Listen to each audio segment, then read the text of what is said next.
In this video, we'll give you an amazing hill running workout to help you get faster and stronger. All right, so a little background on hill running. We absolutely love it here at the Run Experience. We use it pretty often in our programs. And a couple of reasons that we love it so much. One is that it's hard. It requires a lot of effort on our end.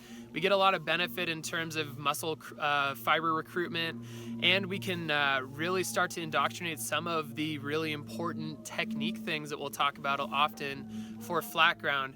And it's a little easier to feel when we run up a hill, so we love it for that. We also love it because of its safety. Hill running is great because it is a lower impact way to sprint, basically. So we get really high demand out of our body without going through really high impact forces that we might see if we were sprinting on flat ground. So if you're either new to running or you are reintroducing speed work after or in the beginning of your season or whatever, this is a great way to start to reintroduce speed work into your regimen. So in this video, we're gonna go over a couple good techniques in terms of how to properly execute hill running sprint or hill sprints. And then we'll talk about what the workout is that we're going to couple that with. So let's dig into it. All right, so technique tip number one is I want to stay tall as I go up the hill. It's very tempting for us as runners to bend over at the waist as we're going up a hill, and we try to drill this all the time for flat ground running, and it's no different for hill running. I'm gonna get a ton more power out of my stride if I can keep my hip underneath my shoulder and into the hill, and I'm also gonna take a lot of the load out of my low back, which is something we always want to avoid when running.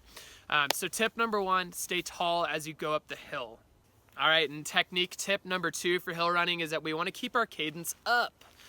When we go onto a hill, it does not change from flat ground in terms of my cadence.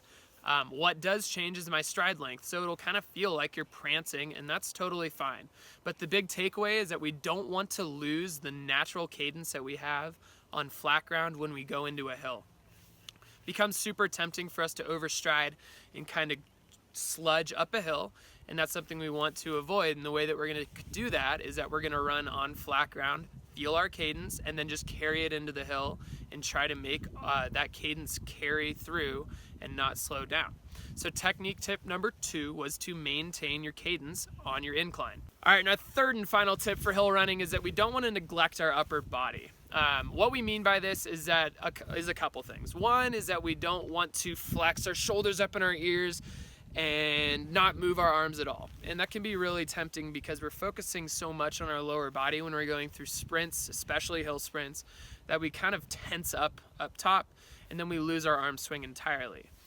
The other thing that we want to talk about with arms is that we want to actually kind of emphasize our arm swing. It might actually feel like a really big punch up to the ceiling as we go up the hill, and that's totally fine. You watch the world's best sprinters, their fingertips are coming well above their head when they're going full speed. So your arm swing is going to help you get more power out of your stride and stay balanced as you work your way up the hill. Tip number three, don't neglect your upper body.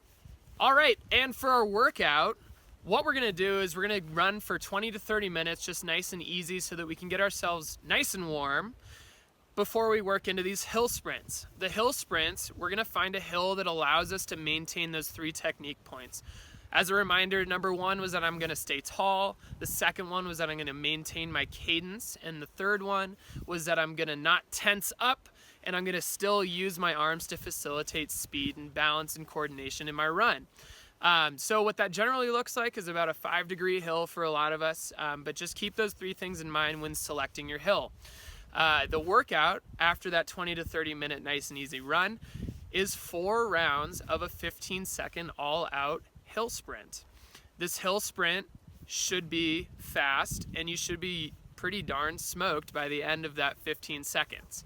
You're going to rest as much as you want in between those reps because what we care about is just big exertion. If you're so tired that you can't really recruit a ton of muscle fiber because you're aerobically limited, you're not resting enough. So rest as much as you want, but make sure you don't let yourself get cold in between your reps. Move around, stay loose, and that will be a way to start to introduce speed work back into your running. Thank you so much for watching this video, guys. If you did like the video, be sure to let us know by hitting the like button below.